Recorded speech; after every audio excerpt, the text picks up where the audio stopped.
Hi everyone, it's me again. So I guess I'm just gonna make these videos just like give some insight of my personal experience through everything. So this video I'm going to be talking about my personal own AFSC. I am a 3 Sierra OX1, which is I'm a personnelist. My tech school is in Keesler, Biloxi, Mississippi. It's kind of like kind of the coast, like near the ocean, I guess, or the Gulf. It's near Gulfport, which I believe is a Navy base, which I know some of my flight members have gone to.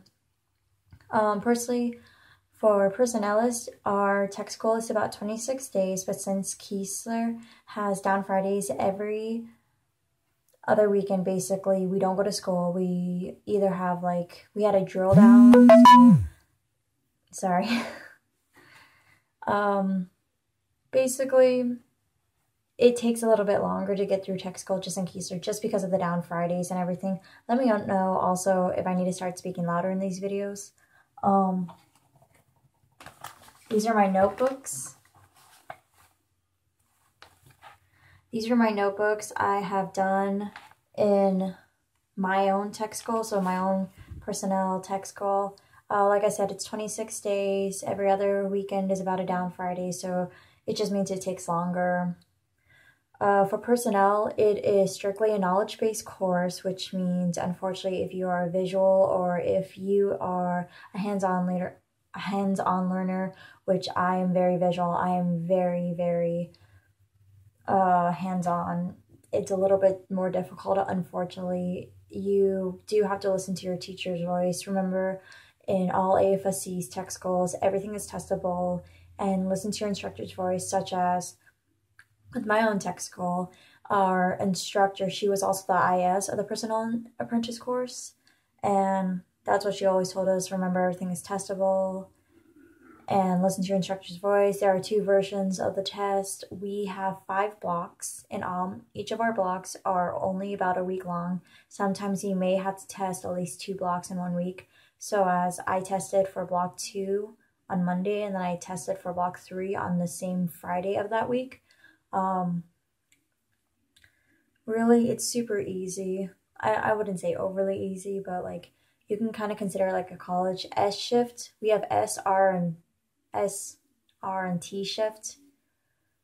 S shift was most of us, at least in the 335th, unless you're weather and you had a SAL T in your class. Unfortunately, for weather, if you have SAL T in your class, you're going to be R shift. So that means instead of going from 0700 in the morning to 1600 in the evening, you go from 9 in the morning to 1800. That just means you don't have to get up as early. Yes, you still have to do PT with the rest of the squadron, but you don't get out until much, much later, unlike the rest of us. How block test works, and I believe it's like this in all AFSCs.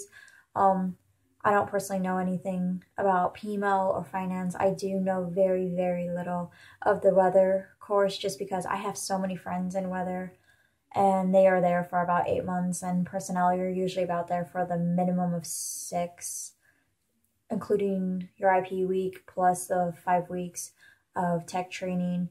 That's honestly as long as you're there. I was at Keesler, however, for about 10 weeks due to being on AFI and not getting my orders right away, and then being stuck on AFI after my graduation. I did graduate on time, which was really exciting since I didn't get to graduate on time at BMT.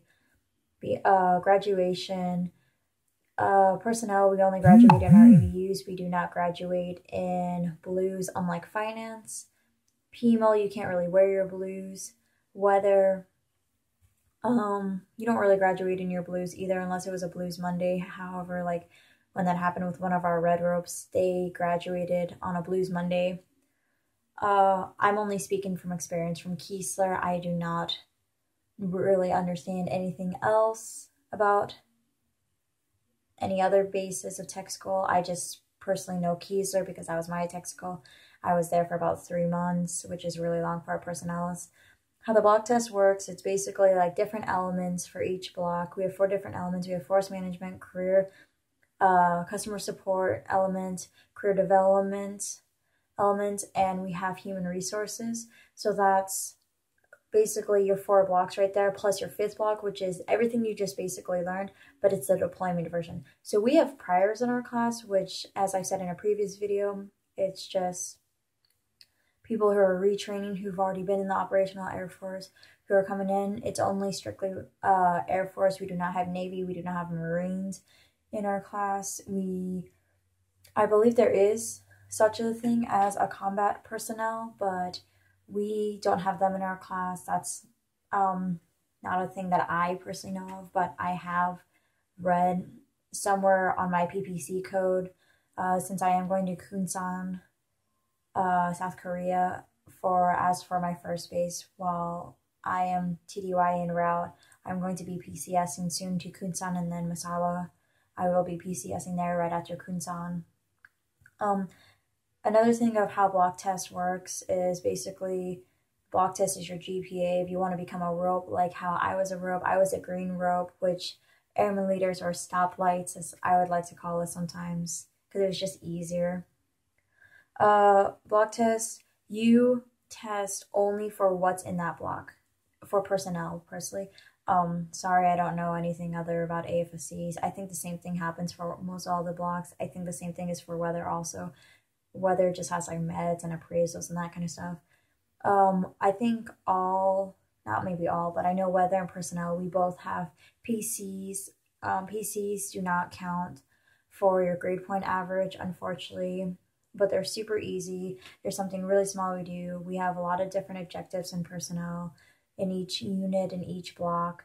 So like block 1, you'll strictly test about block 1. Block 2, you'll strictly only test about block 2. There's no end of course test like how there was in BMT. As soon as you test out of that block, you test out of that block. If you happen to get underneath a 70% on any of your block tests, unfortunately, you will have to either talk to the IS or possibly the director of operations or someone, and then they'll probably most likely recommend being washed back, which means you could wait from anywhere between 2 to 3 weeks, hopefully at the very most, to even get in another class, depending on how late or how early you wash back. If you wash back in 1 and 2, you'll most likely be waiting those 2 to 3 weeks. If you wash back in 4 or even 5, you'll probably be jumping into the class that's right behind you. So yes, you won't graduate on time, but it's only like a week or 2 later. It's like, it won't be that bad. Unlike if you did it in 1, 2, I've never heard anyone failing out of block 3. Block 2 and 4 are the hardest for personnel. I got a 90 on block 1 and 3, got a 93 on 2 and 5. However, I did get a 70 on block 4, which is when I tell people that, they get a little bit scared because the 70 is the very minimum passing. So I just barely passed. So that means I was on Mando SIA, and how I have said in a previous video, SIA for Keesler, that is, we basically just go into school an hour early. We study with the teacher. We do self-studying. We ask questions that we don't understand. If you're a very visual and hands-on learner and you're going through the personnel apprentice course, I would recommend getting like different colored pens, color coding your notes, because that's what I did and it personally helped me out. And knowing that I can read my notes, helping others has been such a big thing for me in my entire life. I can help my other personnel understand stuff maybe they won't understand. Yes, you do have to be extremely careful of what you tell them, because if you've already taken a test, it could be also known as test compromise. And if there is a test compromise, very big actions will have to be taken. So obviously you have to be careful on that. Anywhere you go in the Air Force, your test will be multiple choice no matter where you go. If you're testing for staff, tech, master, so on, or any of like the tests, basically in the entire Air Force. Block 1, 2, and 3 are 30 questions. You can miss about 8 or 9. Block 4 and 5 are 40 questions. You can miss about 12. And you're going to be, if you're personnel, you'll be in the 335th Squadron, home of the Bulls. Bulls run this base. Yeah, that's really kind of a quick rundown. Please leave a comment and let me know if you have any further questions. I'm sorry if I didn't hit on anything or if I repeated myself a bunch, but please let me know if you have any questions about the Personnel Apprentice course. My AFSC code is 300X1. Since I've graduated, I am now a 3 level. After Korea, I'll be almost my 5 level. So please let me know if you have any questions. Oh, also, quick thing, one more thing. CDCs, so it's like the thing after. It's basically more studying, unfortunately, after like you've already passed tech school and everything. We have about 2 to 3 volumes, I believe. We get 30 days for each volume, but you get a whole year to complete all of those volumes. So that's a quick rundown. Thank you guys.